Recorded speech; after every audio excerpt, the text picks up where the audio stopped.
take this cap off. Use a 22mm socket. You should do this by hand so you don't strip these out because they break easily. And take that cap off. Remove the lug nuts. Use a 22mm socket. Now remove the wheel.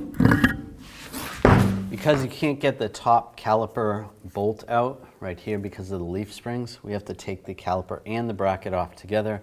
So take these two bolts out. Use an 18mm socket.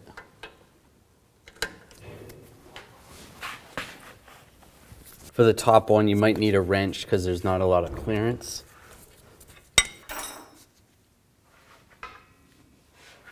Take a straight blade screwdriver and just go in between the brake rotor and just pry out on the caliper just to compress the piston a little bit. Then it'll be easier to remove, or if you have trouble, you can pry around there and flip the caliper over.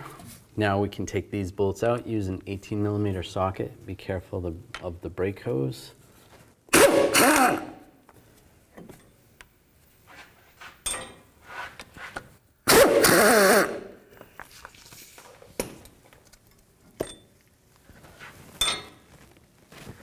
Now take this bracket off.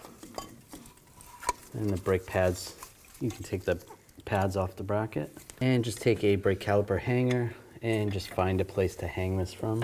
Either way, just make sure it doesn't fall, even if you use a bungee cord to wrap it around the leaf spring. You don't want to put too much tension on the hose. Now take the brake rotor off. If it's stuck on there, take a hammer and just hit in these locations. Just be careful, don't hit the studs. Now take a wire brush or a die grinder and just clean up the hub surface a little bit. If there's a little bit of rust, just make sure it's nice and smooth. I'm just going to take a little thin coat of anti-seize and just put it on the hub surface. Take the rotor, put it on backwards first. Take some brake parts cleaner and just wash it down. Wipe it off with a rag. And flip the rotor around. Slide it on. And do the same on this side.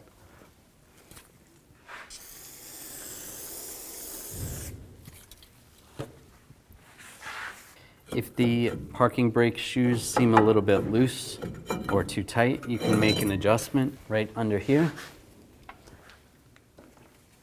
This is where the adjuster is.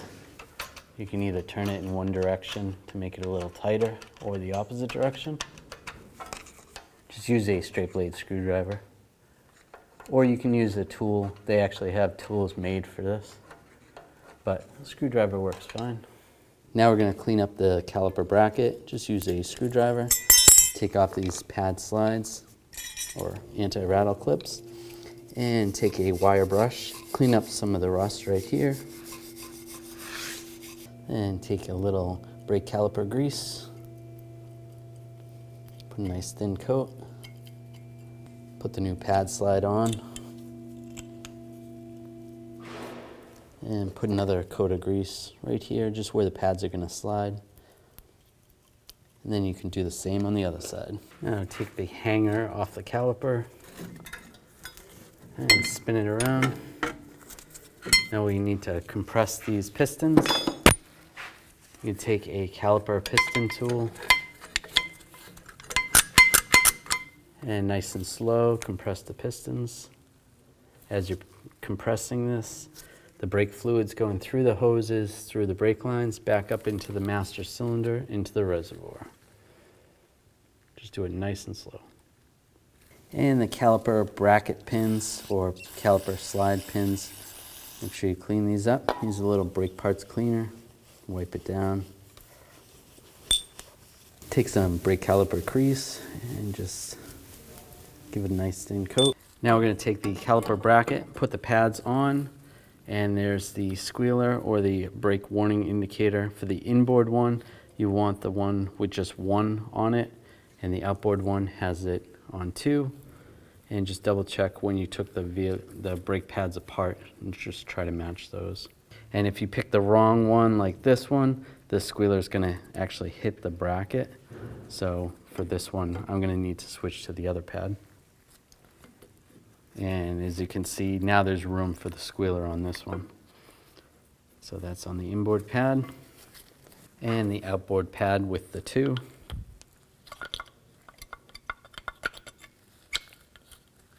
Just like that. And this is going to go right into the caliper. Now put the slide pins in. Now do the best you can to get these tight. We're going to have to torque them once this whole assembly is on the vehicle. Now just make sure the brake hose is not twisted and the brake pads are separated, and slide them over the rotor. Take the bolts. You can put a little thread lock adhesive on the bolts. Get those started. Now we can torque these caliper bracket bolts to 148 foot-pounds.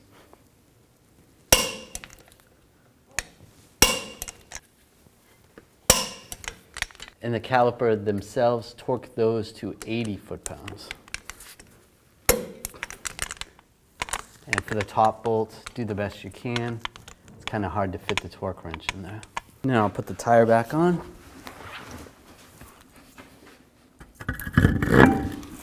And the lug nuts.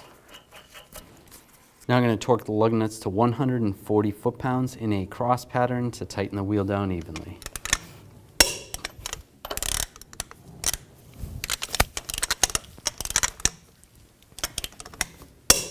Now I'll just go around again, double check.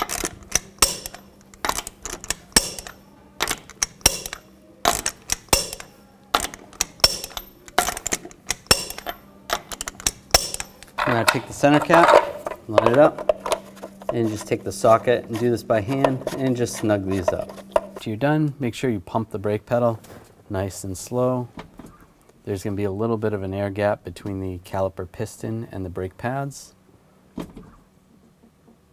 So just do this till the brake feels normal. Then check the fluid level in the master cylinder reservoir. There is a full line and a low line. So just take the cap off, clean it off before, top off the brake fluid that you need, and you're good to go.